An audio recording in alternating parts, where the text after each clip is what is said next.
It's a metaphorical second. Hi, everybody. We're live. Yay!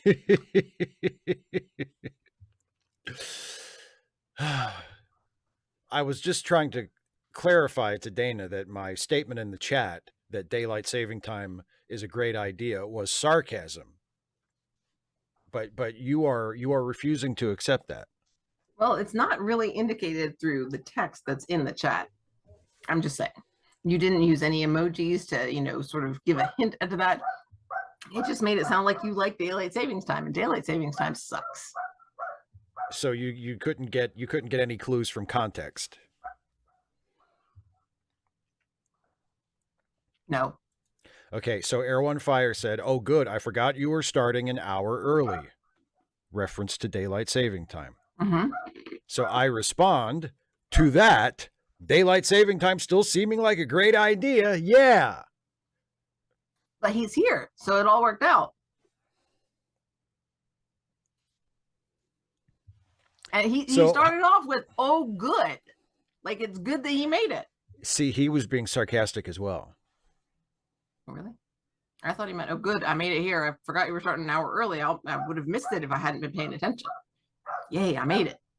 I mean, come on, seriously, who wouldn't be excited to be here with us to watch and talk about Poirot tonight? So how was your day? I had adventures today, as you well I've know. I've heard, yes. Please share in an abbreviated version that you can fit into the next 15 minutes or so. share about your adventures today. I will try to condense it even more because, I mean, you've had a day too. I mean, you haven't had a day, but there was a day. There was having. I've had an ordinary day for me. You had some challenges that you don't ordinarily encounter. Oh boy. And yes, a very enthusiastic about something puppy. It's not puppy. Yes. No, it's just one. It's one in particular. Are you sure it's just one? Because it sounds like there's at least two dogs out there. And they're yipping back and forth. No, I mean, normally it's just one, but that sounds like two. It sounds like that's, I think, and I assume that's why there's so much barking. That's why they're going off the way they are, because there's at least two out there. They're yelling back and forth. I've read that Billy Collins poem to you, haven't I? Probably. The neighbor's dog will not stop barking. I put on a Beethoven record to try to drown him out, but now the barking just continues into the symphony, and now I can picture him among the oboe section, barking, barking, barking. So apart from the dogs, the music ends and he's still there. I can picture the conductor entreating him with his baton. That endless barking dog coda for which made Beethoven so famous. Anyway, so yes, this morning, or actually last night, happenstance, I had a rough day yesterday, and I was like, I'm going to soak in the tub before bed. This was at about 5 p.m. So it was before bed, but it was well before bed. So I soaked in the tub, and I knew I had about half an hour before dinner. I'm like, okay, I'll just wash and get out. I'm asked, "Are you sure you don't want me to bring you a plate?" I'm like, "No, I'll get out and I'll have dinner with everybody else." And it was a struggle. So I finally get out, and we have dinner, and then coincidentally, we found out just before bed that we did not have water. I'm sorry, can I just back up first? Can I just back up for a second? You were offered to be brought a plate of food while you were still in the bath? What the fuck kind of house are you living in? What the fuck? Nobody, no. That's wonderful. If you want to eat, you get out of the fucking bathtub and you get dressed. That is hilarious. Coming from you. Yes. No. I live by myself. Okay. I could eat. You know how the joke in our podcast is my character likes to eat roast beef sandwiches in the shower. I could actually do that in real life. Clearly. If I wanted, but I don't. You know why? Because I'm a civilized fucking person, and I don't eat in the bathroom in the tub like. I had a really hard day yesterday. I cried at the doctor's office to the extent that she changed my meds. So you take your nice soothing bath. I'm not saying don't take your nice soothing bath. I did, but my family is very supportive. They asked. They enable you. They enable you. Would you like us to bring you food in the tub? Shut your face, man. If I had a mute button, I would be using it right now, because I said no. I said, and I did. I got out of the tub, dried off, and I had dinner with my family. So, reclaiming my time. Go ahead. Yes, go ahead. Go ahead, Congresswoman, please. Thank you, Cerulean 14. Cerulean, stay out of this. You are so right. You are so right. So anyway, this morning got up, still no water. So I'm like, fine, get ready. And I'm like, I'll pee when I get to school. So go to school and log in, and I get an email that says, we don't have water. It's like, oh, well, I'm going to the toilet right now because I want to be able to flush. So I was one of the first people. I was one of the only people who actually got to use the bathroom at school today with a normally flushing toilet. I don't know how they got the water in. No idea. No idea how they got it to the school, but they had like ginormous garbage cans full of water. And they had like maintenance folks from the county in just staying there so that, because teachers do not have a whole lot of time to use the bathroom. You go, you get back to your, whatever it is you need to do. You so that you have dedicated flushers for the. Yeah. We did. Anyway, so I'm like, okay, fine, it's whatever. Most of the restrooms are closed most of the student restrooms are closed. And so they're because they only have people at certain ones of them. So those are the ones we have to send students to, make sure you go here. The others are closed. And then so I get through my planning period. And then during my first freaking class of the day, the students are like, oh my God, it stinks in here. What's going on? I'm like, I don't know, but I can smell something, despite the fact that I can actually get my work done, despite the fact that it does not smell great in the classroom. And I call the office, yay, phones in the rooms, because I don't have to just yell up at the ceiling and through the intercom. And I say, look, and I told them there's a leak, which they actually sent somebody because my room has flooded since I've been there. It's flooded at least once this year, and then once the previous year. So we're 2 for 2 at this point. So anyway, they sent somebody down there, they said there's a leak. I'm like, okay, so right now we just smell what seems like sewer water. It's not in the room yet, but my room is the first one that will flood. And this is how it started last time. So I wanted to be proactive. They're like, okay, so they checked it out. The room still stinks. I have students tell me that they're feeling nauseated, that they've got a headache because of the smell. And of course, in addition to the smell, I've got students pulling out their whatever kind of body spray. It's not Axe anymore, but it's basically the same thing. So we have 3 different. The new generation smells. Has its own version of Axe. There's the smell from the sewer, and then there's the sort of, woodsy type smell of the male spray. And then there's the floral smell over here from the girls pulling theirs out. And it's just like, oh God. So then I have some students asking, can I just step out in the hall and get some, non-scented variety air? Okay, just leave the door open, make sure you can see me through the doorway. So anyway, well, if so-and-so did, can I? I'm just like, okay. So a couple minutes later, call in the office again. I'm like, look, can I talk to an administrator? And they're like, they're all in a meeting trying to figure out what we're going to do about water. We don't have any water. They're busy. I was like, well, I've got 10 students at this point out in the hall who are refusing to come back into the classroom because it's, they're saying, they are throwing a fit. F-bombs, not all over the place, but a couple of times, different students. I was like, look, complain, fine. I'd like it if you got your work done, but, just keep your language professional. We are practicing being professional. So, and again, I don't care, but in certain professional settings, you could get fired. So just in case that's the kind of job you have. Okay. So anyway, so they're complaining about the room. They're complaining about the smell.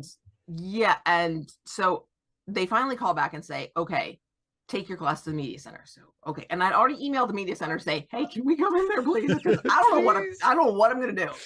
Because oh my God, these students. So we took them there.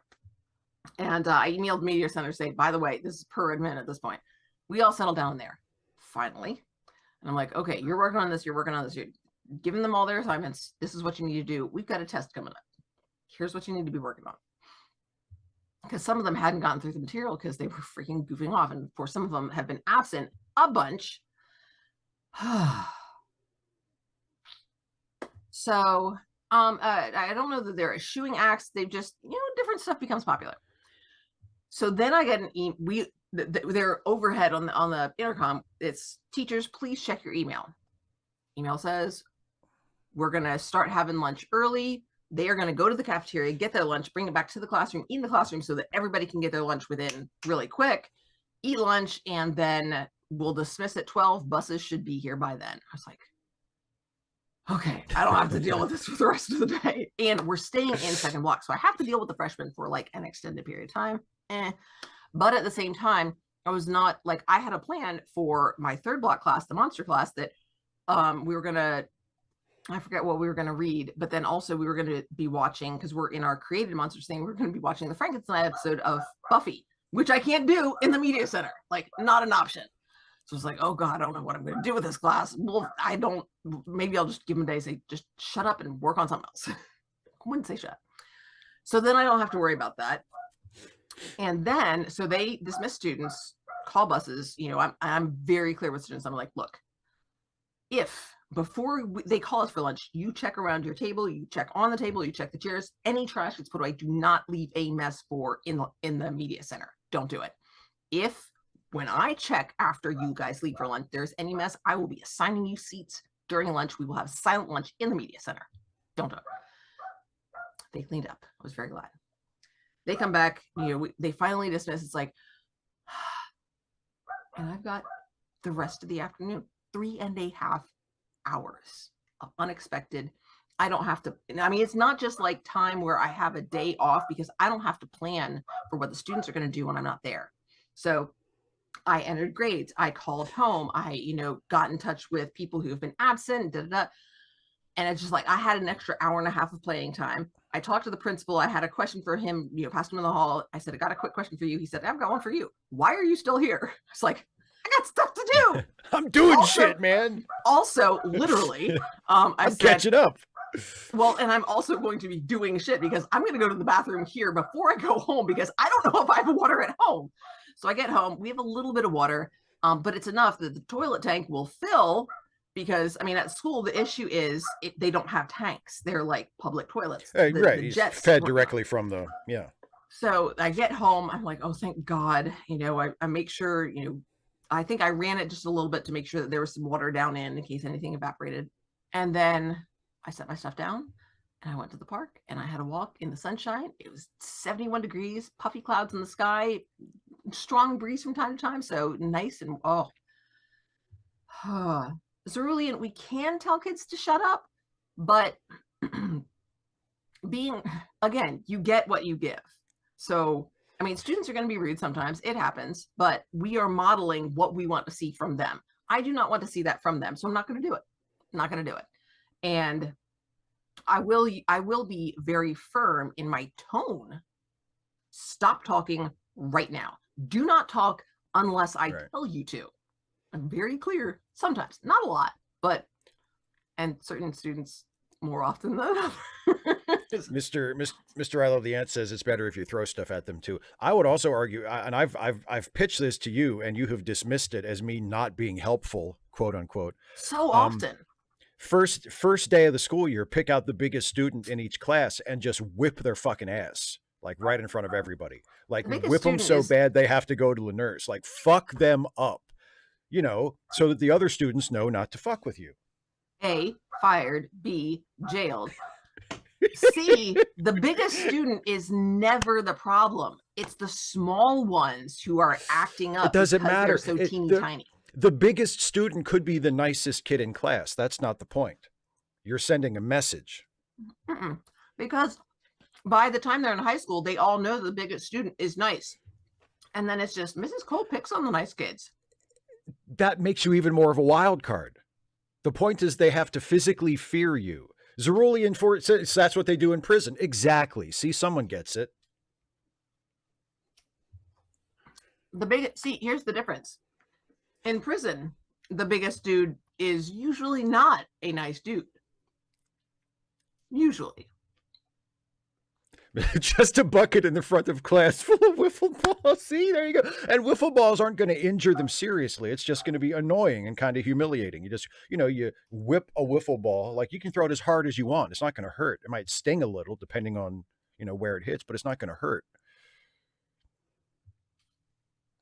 Caitlin, that was because of the Old Spice guy. Yes.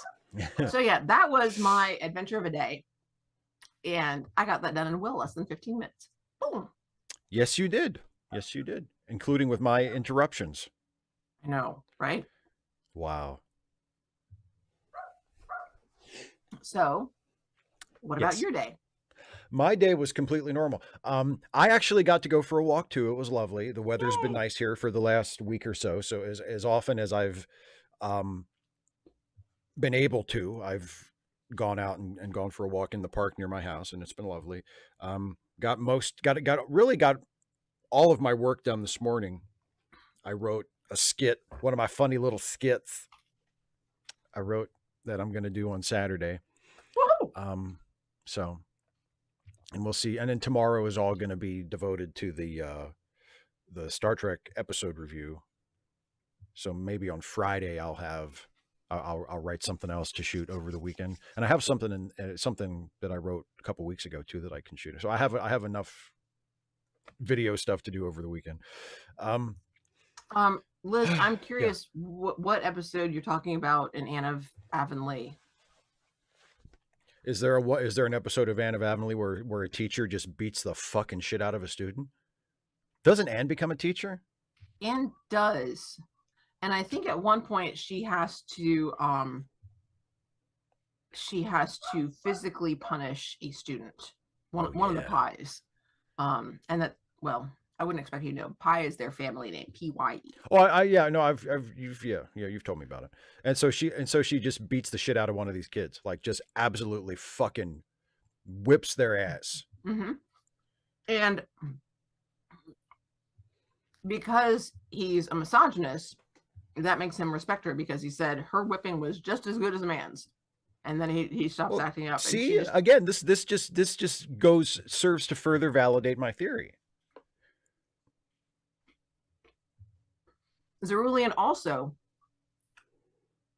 ideally, you teach from the front, but you monitor from the back, because then you can watch them and they can't tell who you're looking at. It's like, it's like Roz in Monsters, Inc. I'm watching, always watching.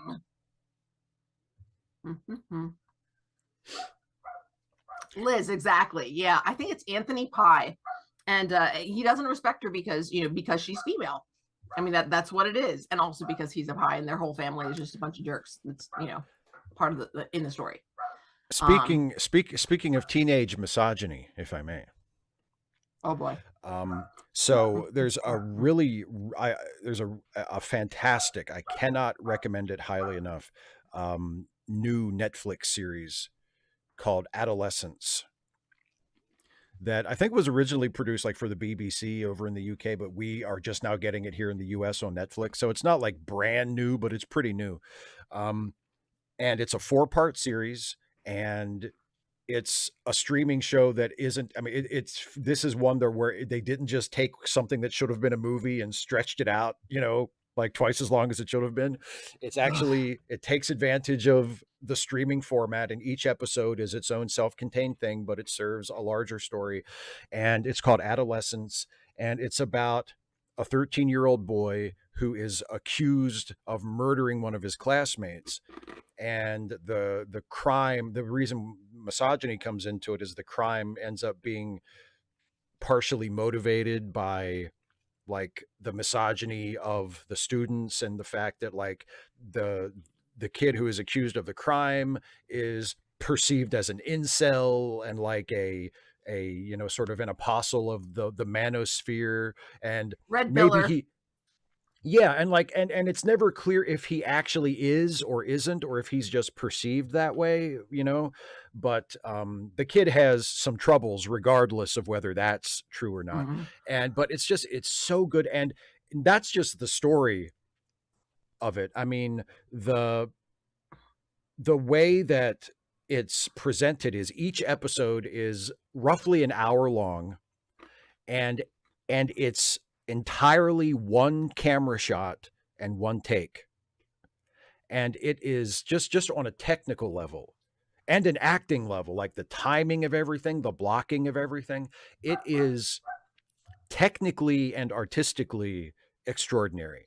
Like that, the one take, nobody flubbed a single line. No.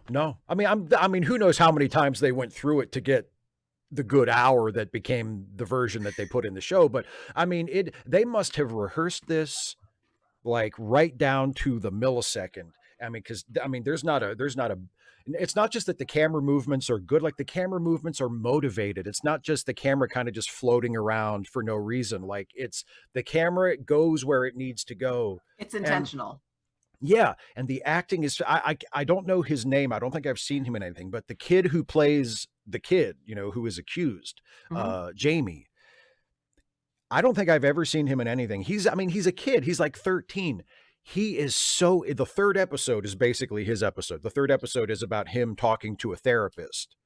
And it's mostly just him and this woman who plays his therapist, just them one-on-one for the entire hour for the most part. And he just fucking kills it. I mean, it is extraordinary. And he's not just sitting, it's not just like, oh, good for him, he memorized his lines. Like he's giving a performance. He has to go through so many different emotional states. And there's never a moment where he doesn't seem real. Air One Fire, as far as I can tell, it's all legitimately one take. I don't think they do any, disguised cuts. I think it's all one take. And it's Zerulean, it's called Adolescence. No, I don't think there's any hidden cuts, but it just in terms of the writing and the acting and just technically and artistically, it is fantastic. So Adolescence on Netflix. I could not recommend it highly enough. It is fantastic. Yeah. I want to go back to Liz talking about the vignette in the Anne books. One of the things I like about it is that Anne is also very much against corporal punishment, which, I mean, logistically it makes sense. But once, kids get to a certain age, if they've grown up with being physically punished, then they've internalized that. And it's very difficult to use other sorts of motivational techniques. And so Anne says, I think to Diana that she feels like a complete failure because she gave in and did this one thing that she is so against, and she said she would never ever do because nothing else was working. And so I like how that is handled. I mean, I love the series anyway. I'm interested in that series. What's it streaming on? Netflix. Now, I will say anybody who likes like me. I mean, I love a good British crime series. British crime series. Like, there's something about a good British crime series like this one that's made, and it really feels like they're not trying to impress anyone. Like they're just trying to tell the best story that they can, and that's a quality that you don't find as often in American television as at least as I find it in my admittedly limited exposure, because we only get the stuff that they send over here to British TV. But it's really good. But it's really heavy. Like it's serious and it's heavy, and there's it involves like matters of crime and sexual assault, and I mean it's brilliant. I cannot recommend it highly enough. But be prepared for like a serious show, And before we start the episode, Joe says, you referenced Honora in a video. How did you like it? I thought Honora was great. I liked Honora a lot. The thing I like the most about it is that for about the first half an hour, you think it's going to be one kind of a movie, and then it becomes a completely different kind of movie. And I love that. It seems like it's setting you up for kind of like a romantic comedy. Like they even sort of marketed it as, oh, it's a Cinderella story. And then you reach a certain point in the movie where you realize, oh, it's not that. It's not going to be that. And it becomes almost like a screwball comedy in a way. Like it's just, I I thought it was great. So yeah, I liked Anora a lot, and I was very pleased that it won Best Picture. Caitlin says, this is referencing Adolescence. According to Stephen Graham, who plays Eddie Miller, Jamie's father, the one-shot method felt liberating as it allowed him to concentrate on his task more clearly. And not only does Stephen Graham play Eddie, who is one of the lead characters, he also co-created and co-wrote it. Like this is, it's not just he plays the lead role, it's in large measure his project, and he is fantastic. Like he's an actor, he's a familiar face. You might not know his name, but if you see his face, you'll be like, oh, I've seen him in stuff. He's been around for a while. He's been in tons of stuff. He is absolutely brilliant in this. So well, I'm so glad you got to watch it. It sounds like you really, really enjoyed it. And I'm so glad you got to watch something that you really liked. Speaking of which, yes, nice segue. Indeed. Shall we go ahead at 6:25? Shall we go ahead? Yes, indeed. So we're watching Poirot, the Chocolate Box. So hopefully everybody has the episode and is ready to go. And Dana, you, I believe, are about to explain how this whole thing works. Yes. So please open up the episode on whatever platform you are using and synchronize it to 0000. And then get your cursor or remote over the play button. And Steve is going to count us in. He's going to say 3, 2, 1, play. And when Steve says play, we all click play at the same time. And then we watch it together. And if something happens, sometimes some of them play a little bit faster or slower than others. Just check the time code up here. If what we're saying or what's going on in the chat just does not make sense to you, check the time code. Make sure you're synchronized up with us. It doesn't have to be exact. Yeah. So I think that's it. Are you ready? I am so ready. Cursors on the play button and everything. Back to Poirot. Okay. I am. Okay, here we go, everybody. Like Dana said, I'll count us in, and everybody hit play when I say play. Here we go. In. Wait a minute. Hang on. Sorry. I had to. Okay, now it should. Okay. All right, here we go. For sure. Yes. Okay. In 3, 2, 1, play.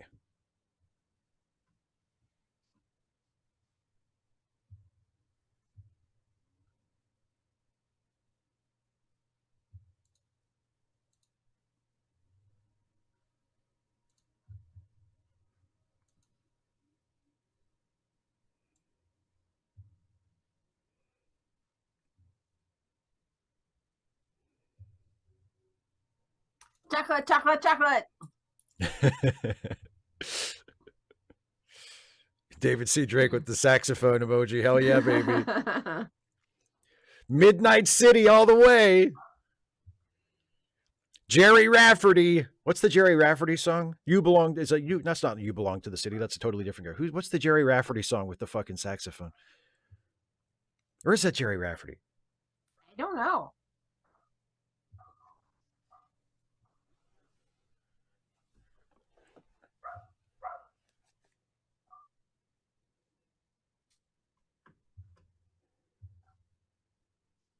I think it is Jerry Rafferty.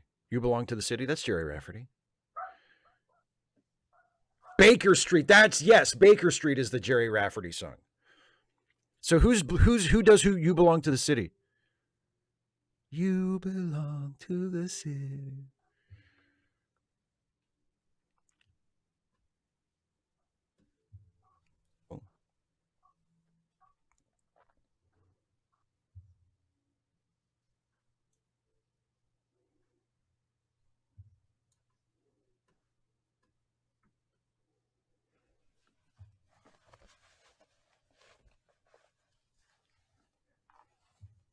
Glenn Fry. Thank you, Wally. Glenn Fry did You Belong to the City.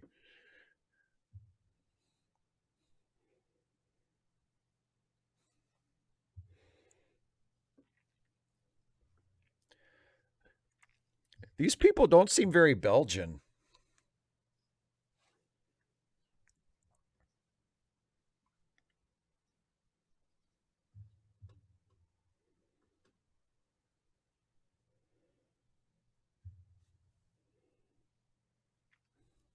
Oh, no. Okay, she did that on purpose. She clearly took a dive.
Caitlin, exactly.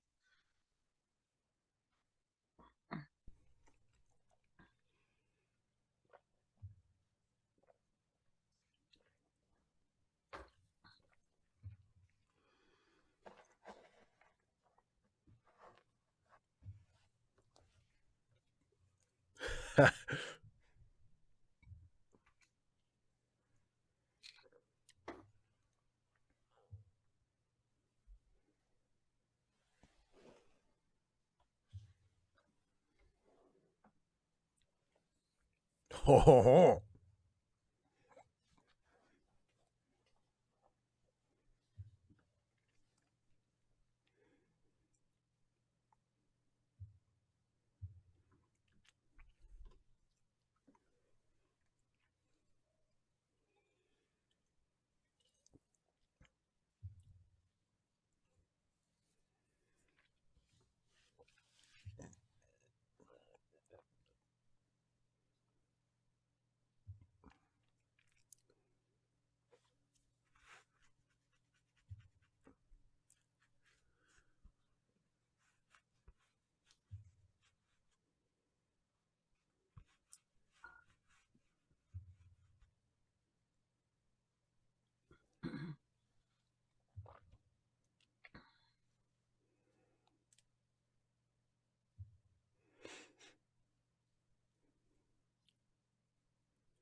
Debbie, it's a great song, isn't it?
Why can't we ever just have a nice family dinner?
Cerulean, this is a Poirot is usually a murder mystery. So here Poirot is narrating because this is a case that began a long time ago. A long time ago. A long time ago. Before the war.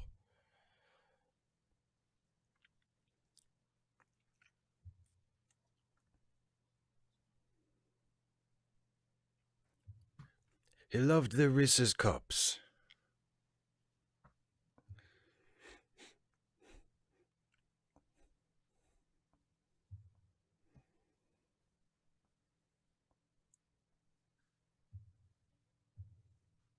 That's right, Paul. Finish the box, buddy.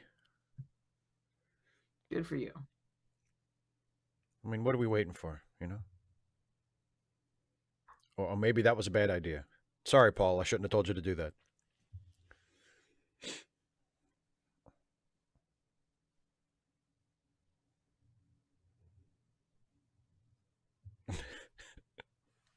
That's some fine jaw acting there.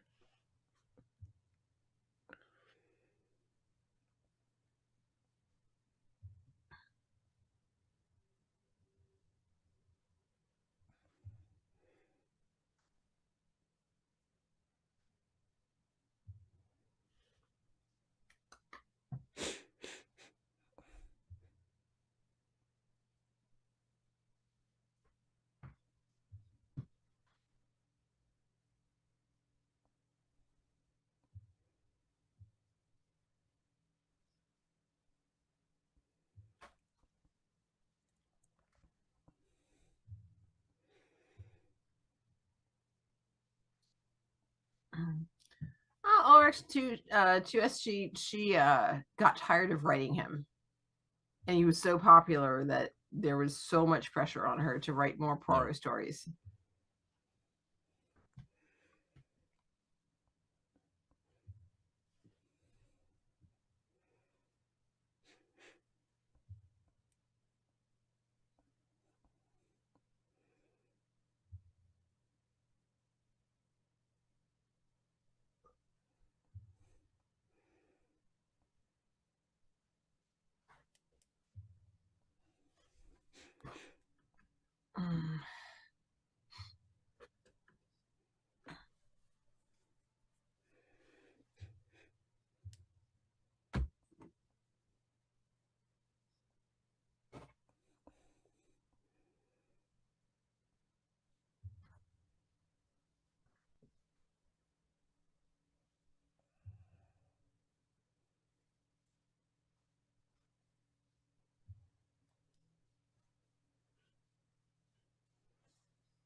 Yeah, Caitlin, exactly.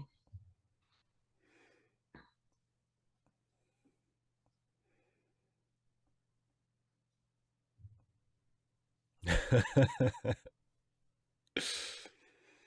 course, you can't really say who's that funny little Belgian when you're in Belgium.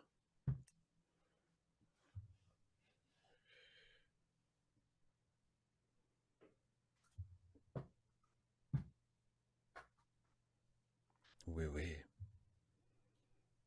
Yeah, Cerulean, you're watching the right thing.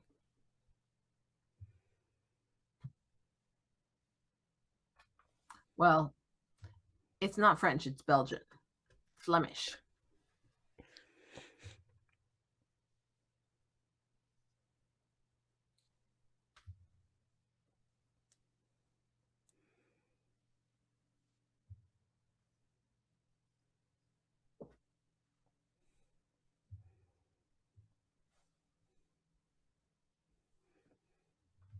Yes, I don't hate women. That's the other one.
If I have time.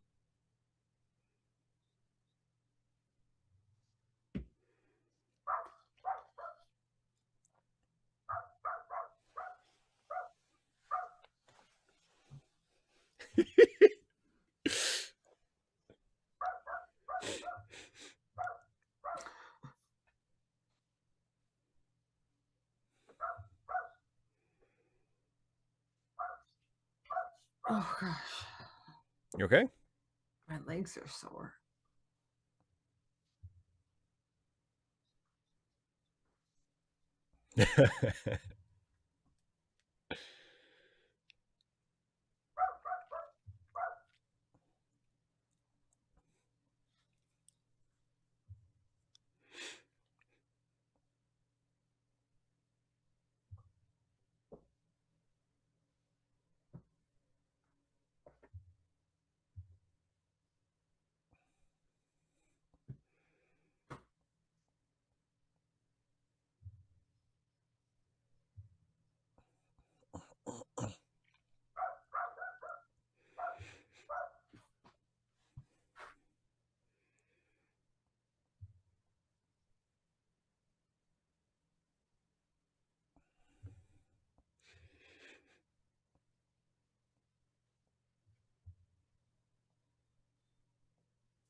Is there really an I thoroughly approve? If you want to live like animals, that's up to you. Animals don't take baths in a tub. If anything, it's more civilized.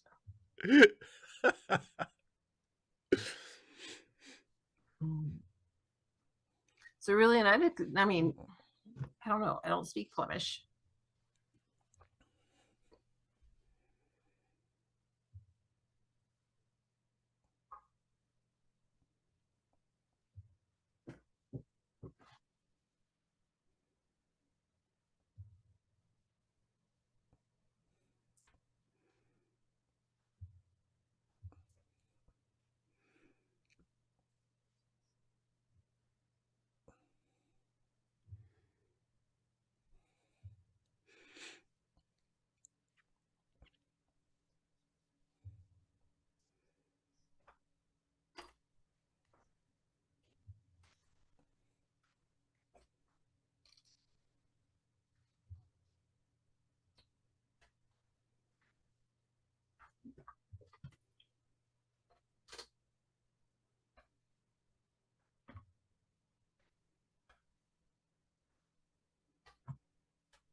That's awesome, Cerulean. Good for you. And good for us, I guess, for encouraging you.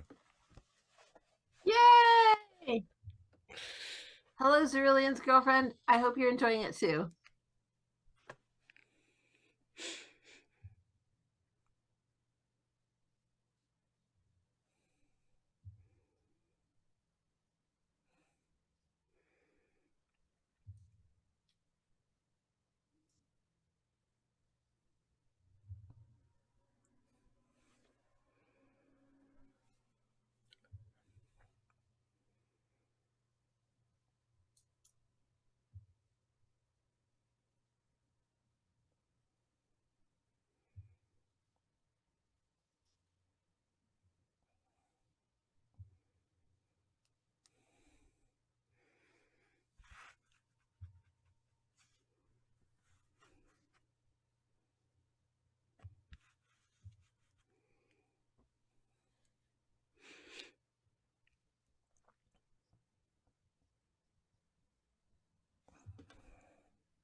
Crimes of Chocolate would have been a really great title for this one.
Caitlin, I don't think so. I think he's playing him thinner as a younger man.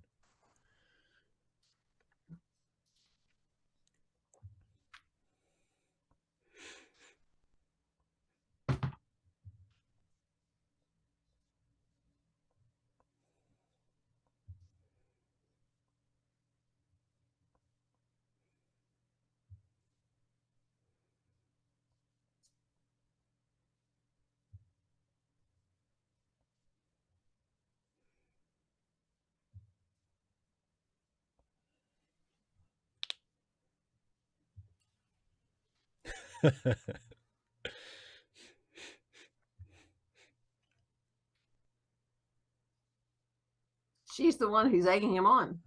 I know.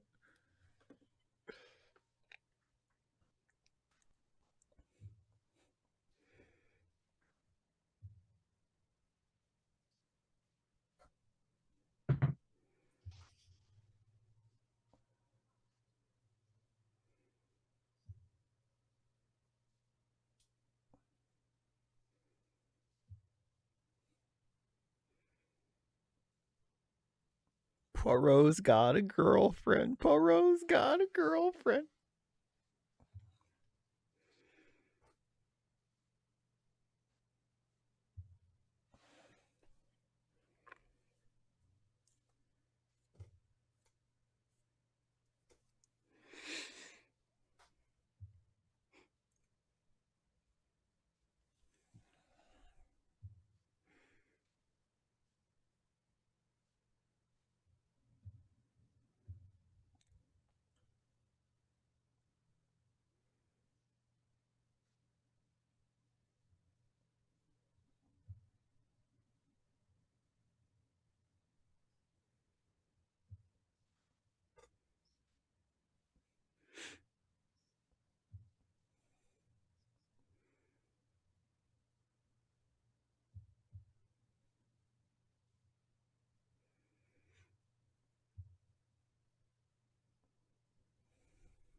Look, if it makes you more comfortable, consider it a bribe.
Ho, ho, ho.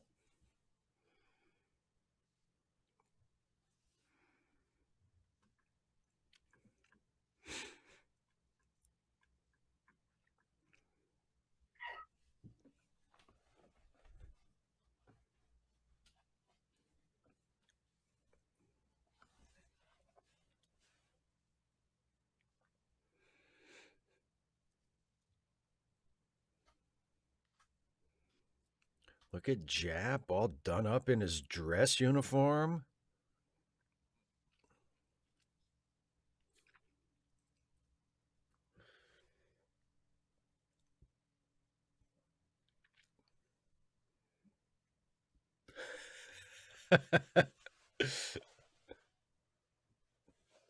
Hey, Snake Pit Cat.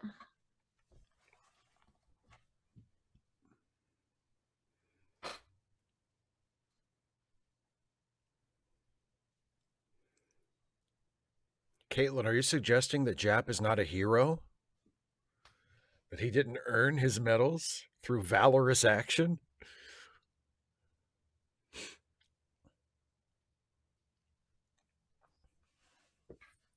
Oui, oui.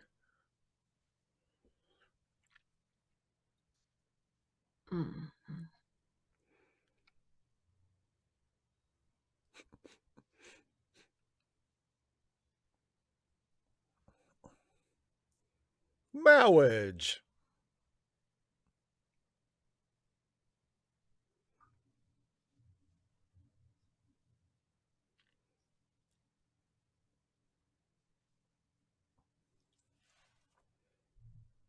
And then there's you, Inspector Jap.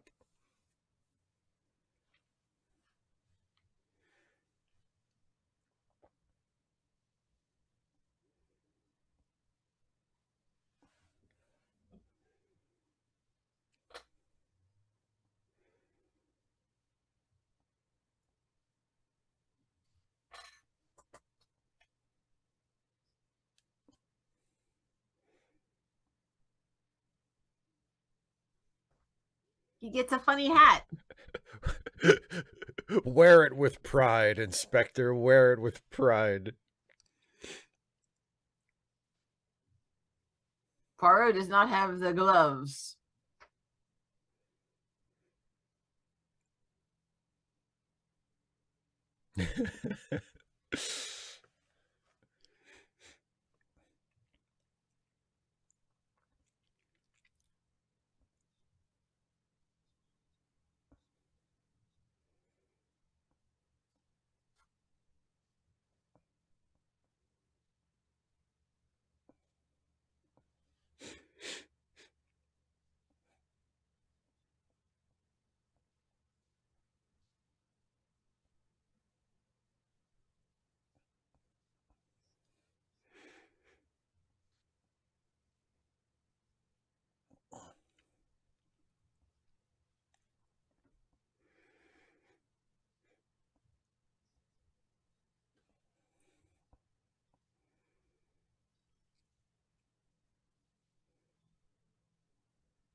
Take care of her?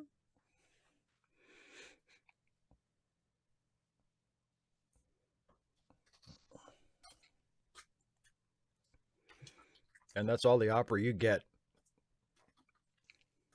Sneaky, sneaky. Just enough to yes, it's opera. Moving on. Check out Poirot with his cool hat. Uh-huh. His cool breaking and entering hat. They gave Jap a funny hat, so they had to give Poirot one as well. Oh, we get more opera. More opera.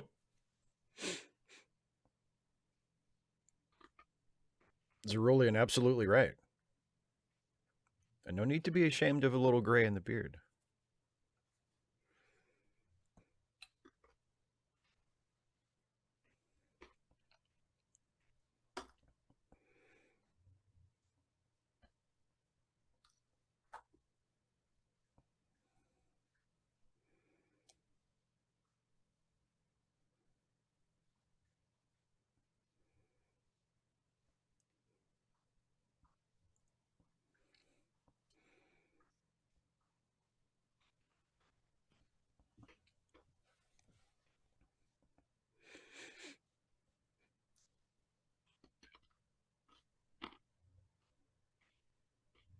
Joe, that's great.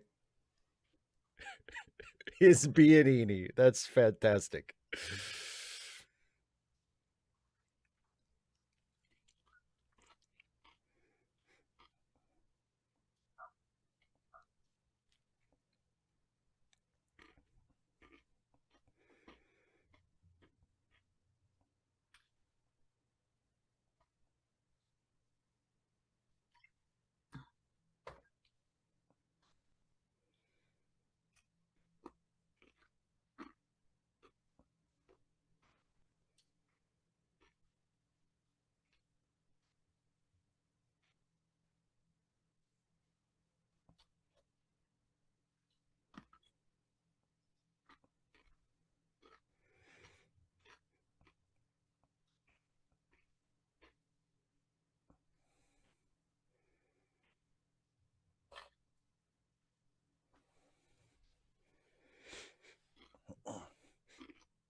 Cerulean, yeah, mine is pretty much white under the chin there, and then a little bit here and there in some other spots, but mostly it's dark everywhere except under the chin.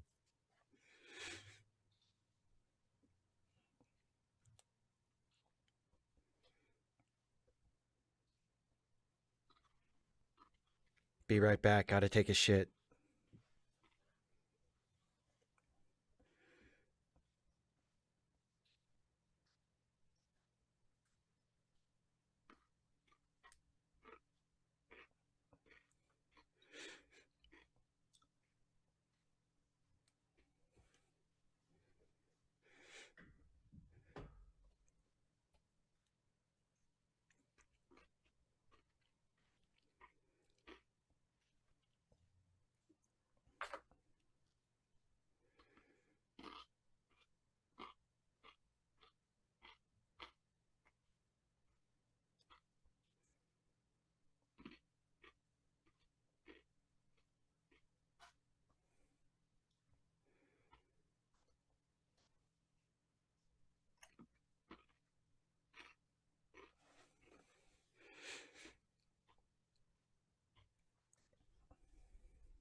That was just me riffing, Cerulean's girlfriend. That was just me riffing.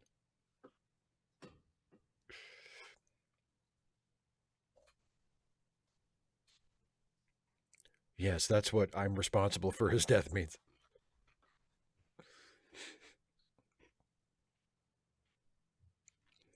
Oh no, the motion activated lights.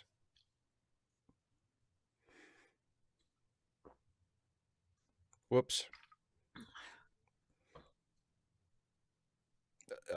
You're all under arrest.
Oh, yes.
So then why?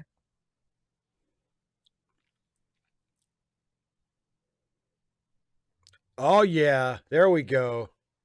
That explains why she took a dive.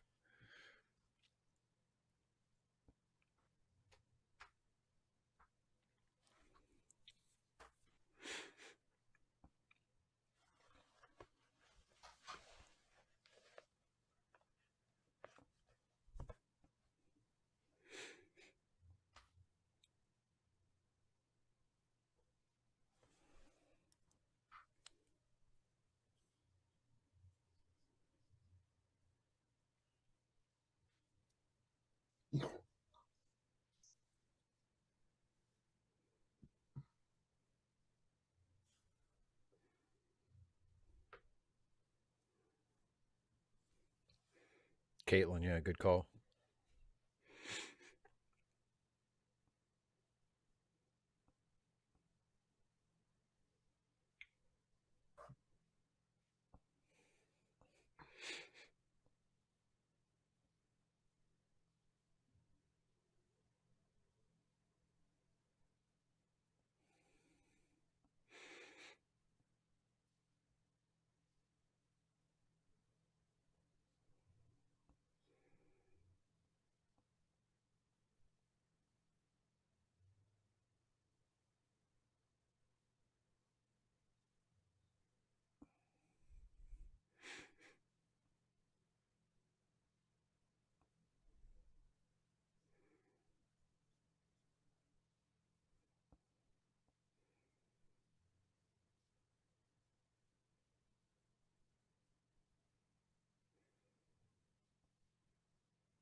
Aw. That was a good one. That was a really good one. Even though we didn't have any Hastings. That's true. That's true. But lots of Jap. Lots of Jap. All right. I am like fading really, really fast. I think no Wordmaster? No Wordmaster tonight. That's fine with me. I was going to say something about the episode. I like that David Suchet is the only person in the episode attempting a Belgian accent, even though the entire episode takes place in Belgium and every character other than Jap is meant to be Belgian. I don't mean that as a criticism. I genuinely like that about the episode. I love the ridiculousness of that. Like, they're all Belgian, but one guy is trying to act Belgian in the entire thing.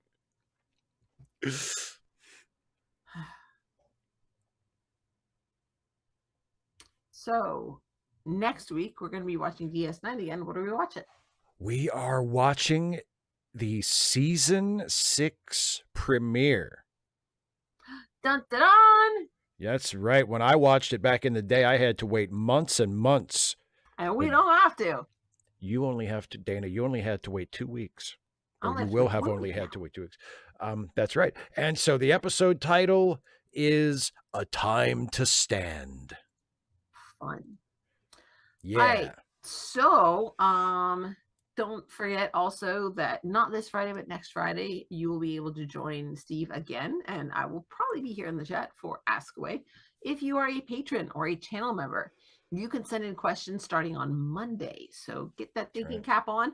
And if you are not a channel member, you can click that button down below that says join.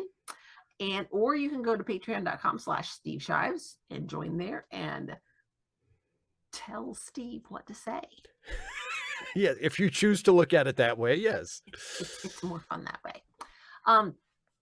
And then also don't forget to look down in the description for some information about organizations that could use some support, as well as charitylinks.page, which is information about some of our friends and associates who could use financial help if you have the means to do so, because helping people is good.